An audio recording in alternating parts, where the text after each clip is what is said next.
Bagaimana kabarnya? Sehat semua ya? Alhamdulillah sehat. Ya, alhamdulillah sehat. Oke, alhamdulillah kita masih diberi sehat untuk hari ini ya. Kita bisa ketemu meskipun secara online untuk melakukan seminar PKL. Seminar PKL ini dengan peserta yang pertama NIM 2017 53 087 Muhammad Lutfi Mahrus, yang kedua 2017 53 037 Mbak Felinda Yuni, terus yang ketiga 2017 53 022 Mbak Alfiana ya. Nah, untuk PKL ini ya ada peraturan yang harus terus yang ketiga nanti dilanjutkan tanya jawab dan uji praktek ya. Ini maksimal nanti durasi ujiannya 60 sampai 90 menit sehingga nanti peserta bisa mempersiapkan segala sesuatunya. Nah, untuk berlangsungnya ini supaya baik dan lancar, mari kita berdoa dulu untuk kelancaran acara seminar PKL hari ini. Oke, berdoa, silakan.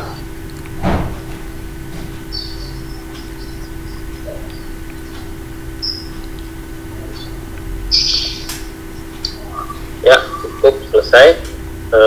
Ini Mas Lutfi yang pertama ya, nanti disusul Mbak Felinda ini, terus baru Mbak Alfiana. Udah sarapan semua belum ini? Pak Arif kayaknya masih ngopi itu, Pak Arif itu ya. Sehat semua ya. Sehat, sehat. Udah lama gak ketemu mahasiswa ini ya. Oke, untuk menghemat waktu kita mulai aja dulu ya. Mas Lutfi, nanti untuk Mbak Felinda yang kedua kita akan persiapkan. Monggo Mas Lutfi.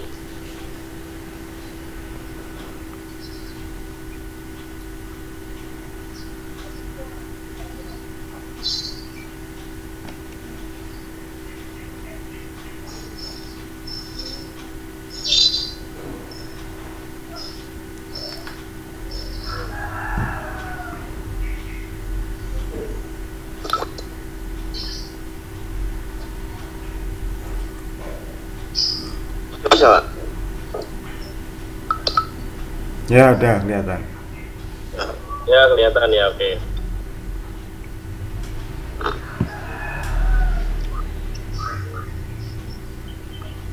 Assalamualaikum warahmatullahi wabarakatuh. Ya, baik. Ya. Sebelumnya perkenalkan dulu, saya Muhammad Lutfi Mahrus dengan NIM 2017-53087.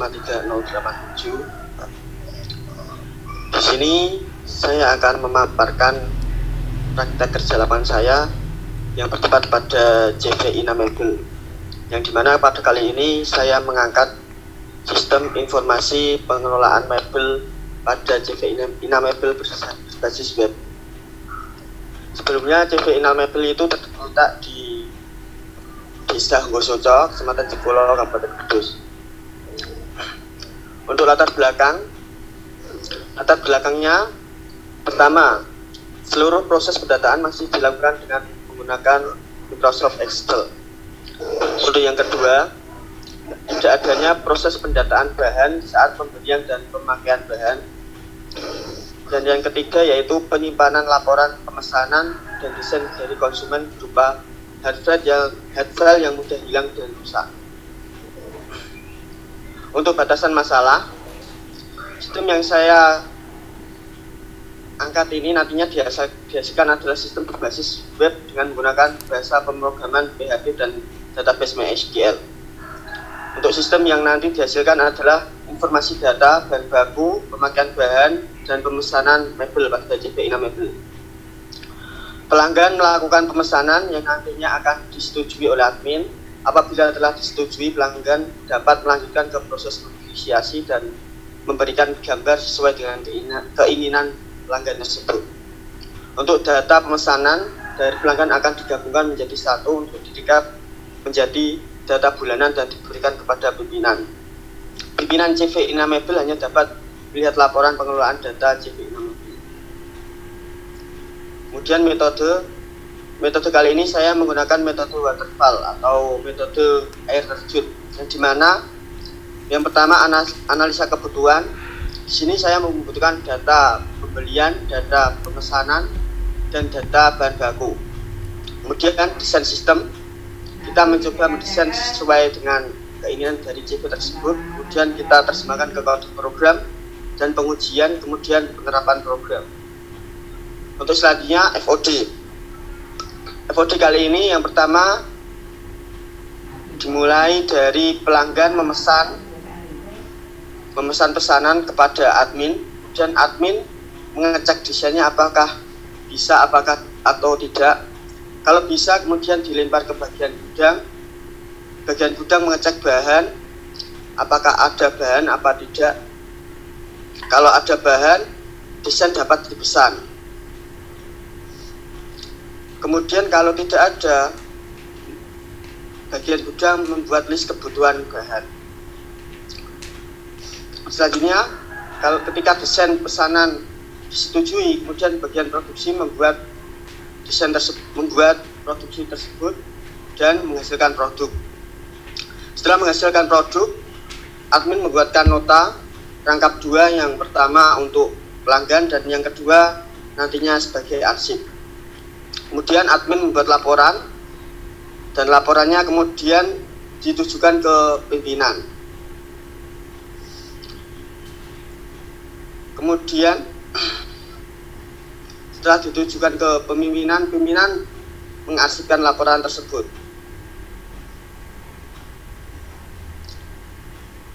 Kemudian dari nota tadi dibuat laporan pembelian, dan laporan pembelian dialihkan ke pimpinan sehingga menjadi laporan pembelian. Selanjutnya yakni business use case. Pada business use case kali ini menghasilkan 4 aktor. Yang pertama pimpinan, pelanggan, bagian gudang, dan supplier. Pelanggan dan admin memesan, kemudian menghasilkan pembayaran. Setelah menghasilkan pembayaran, baru bisa memberikan desain, kemudian konfirmasi desain. Pada bagian gudang, case-nya ada cek bahan, pemakaian bahan, pembelian bahan, dan pembuatan produk. Untuk pimpinan hanya bisa melihat laporan. Untuk sistem use case-nya, sistem use case kali ini menghasilkan 3 user, yang dimana pertama yakni admin, kedua bagian gudang, yang ketiga pimpinan. Admin mengelola user, kemudian mengelola pesanan, kemudian kelola bahan baku, kemudian kelola pemakaian dan kelola pembayaran, kemudian kelola supplier dan kelola pembelian bahan. Untuk bagian gudang, case-nya yaitu kelola bahan baku, kelola pemakaian bahan, kemudian kelola supplier dan kelola pembelian bahan. Untuk pimpinan nanti laporan, melihat laporan, dan kelola pembelian bahan yaitu persetujuan dalam bentuk persetujuan. Selanjutnya yakni kelas diagram. Kelas diagram yang pertama ada kelas pimpinan. Pertama ada kelas user, terus user dahulu. Kelas user nanti digeneralisasi atau diturunkan menjadi 3 kelas, yakni kelas pimpinan, kelas admin, dan kelas bagian gudang. Kelas admin yakni mengelola pembayaran, mengelola kelas pembayaran. dan mengelola pemesanan. Kemudian kelas bagian gudang mengelola bahan baku dan mengelola pembelian bahan. Kemudian kelas pimpinan yakni melihat laporan. Kemudian dari pembayaran tadi, kelas pembayaran,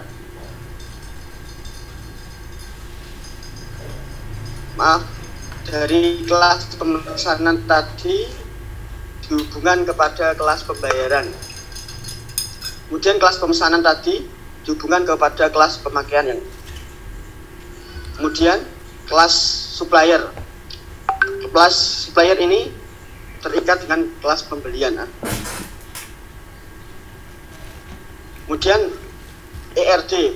Yang pertama yakni menentukan entitas. Pada kali ini entitasnya yakni ada user, bagian gudang, pimpinan, admin, bahan baku, supplier, dan pemesanan.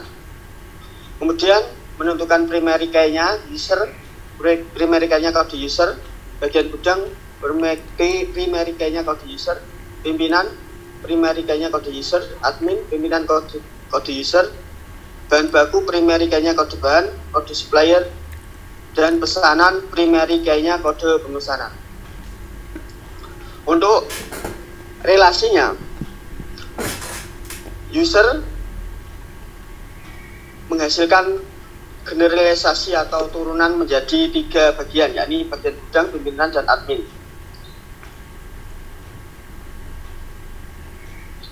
User menghasilkan relasi dengan pesanan, yakni pesanan bayar. Kemudian pesanan relasi dengan bahan baku, dengan relasi memakai, dan supplier berrelasi dengan bahan baku dan supply. Berikut adalah hasil ERD akhir, yang dimana kurang lebih seperti tadi. Untuk selanjutnya relasi tabel. Pada tabel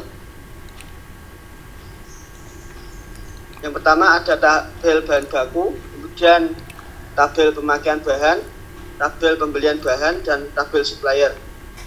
Kemudian ada tabel pemesanan, tabel pembayaran, dan tabel user. Total tabel ada 7 tabel dengan 4 relasi. Kemudian selanjutnya yakni demo program.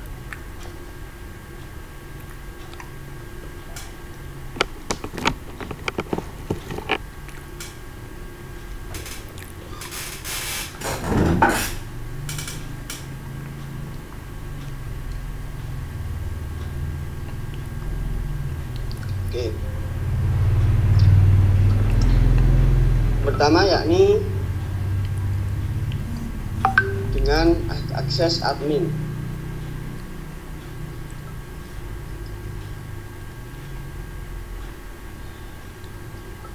Pada admin kali ini memiliki menu data bahan baku, yang dimana admin hanya bisa melihat, kemudian data supplier, data pembelian bahan, data pemesanan, data pelunasan, dan daftar akun. Yang pertama, ketika user datang untuk melakukan proses pembelian, admin memasukkan data pesanan. Data pesanan, misal nama,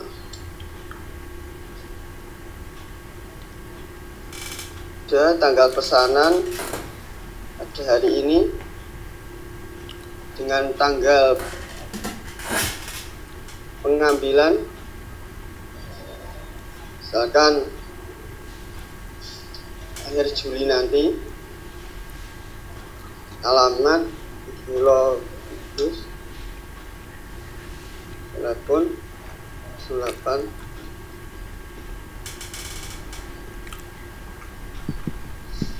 Kemudian kita masukkan, misal mau pesan meja kerja dengan warna coklat, kemudian detail ukuran 120 kali 90 kali 150. Kemudian kita masukkan gambar ini design, dan harganya misal katakanlah 2 juta, kuantitinya membeli misal 5 total 2 juta, dia men-DP 2 juta. Jadi sisa biayanya tinggal 2 juta. Kita insert.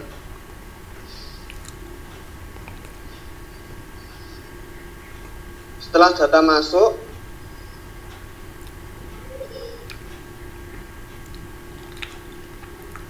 dilakukan cetak nota. Setelah dilakukan cetak nota, dengan keterangan ini belum lunas ya.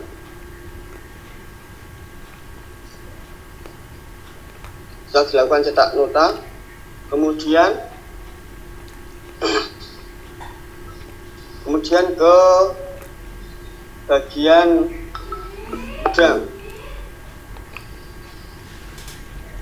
Maaf, ya bagian gudang.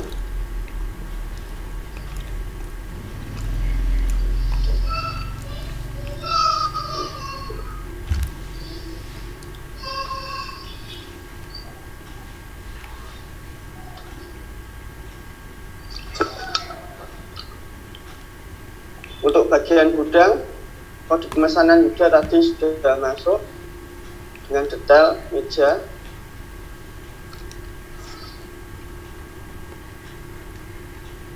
Kemudian gudang mengecek bahan baku, apakah ada bahan bakunya apa tidak. Kalau ada bisa diproses ke dalam produksi. Di data bahan baku ini, bagian gudang bisa memasukkan data barang yang masuk. Misal masuk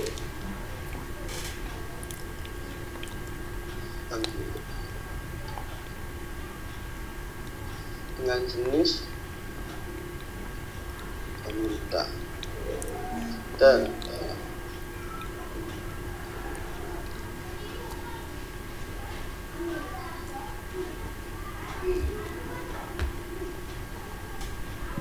stok misal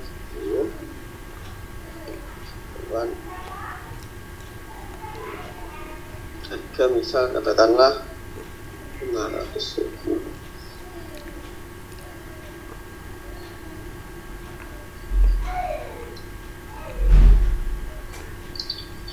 Kemudian di bagian gudang ini dapat melakukan pembelian bahan. Pada pembelian bahan kali ini, bagian gudang harus menunggu persetujuan dari pimpinan. Misal, untuk pada tanggal ini, kode bahan triplek ini habis, misal dengan kode supplier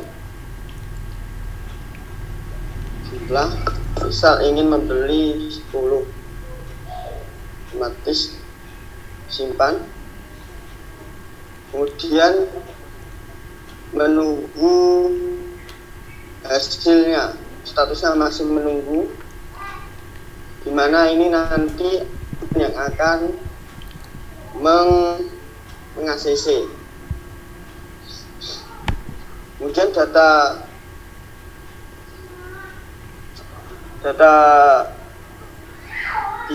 bagian gudang bisa menginput data pemakaian harian. Misal hari ini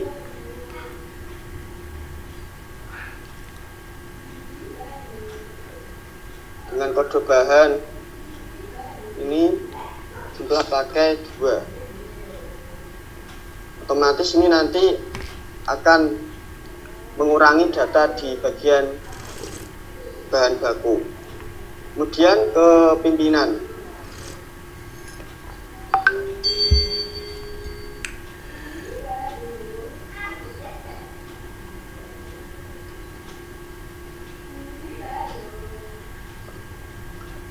pada pimpinan kali ini, ketika ada status masuk atau antrian untuk disetujui masuk, ini tadi ada pembelian triplek partikel dengan jumlah 10 buah, total satuannya 90.000 dengan total 200.000. Ini apakah diterima apa tidak? Kalau diterima, kita checklist terima.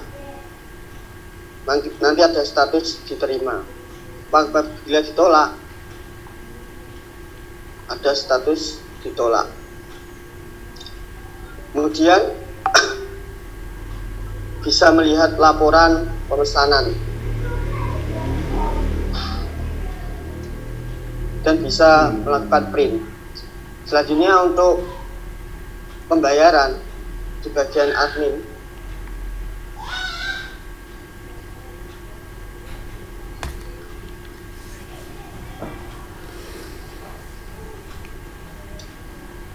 melakukan pembayaran, data pelunasan. Setelah tadi memberikan DP, tadi data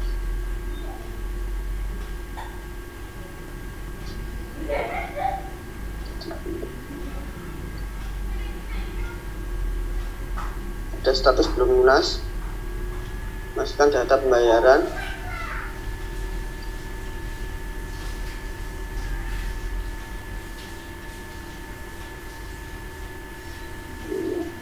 soal pada pemesanan udah,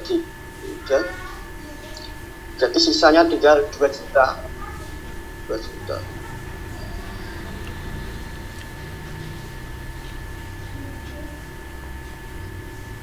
Kemudian klik simpan, hasil dan lunas.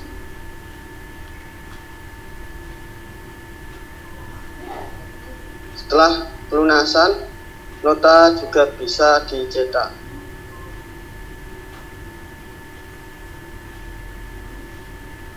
Bisa dicetak nota. Itu. Selain itu, dari admin bisa memasukkan data supplier untuk nantinya dari bagian gudang untuk melakukan pembelian. Setelah tadi di bagian pimpinan menyetujui, admin berhak melakukan pembelian atas yang request dari bagian gudang. Apabila ditolak, admin tidak dapat melakukan pembelian bahan baku. Sekian presentasi dari saya.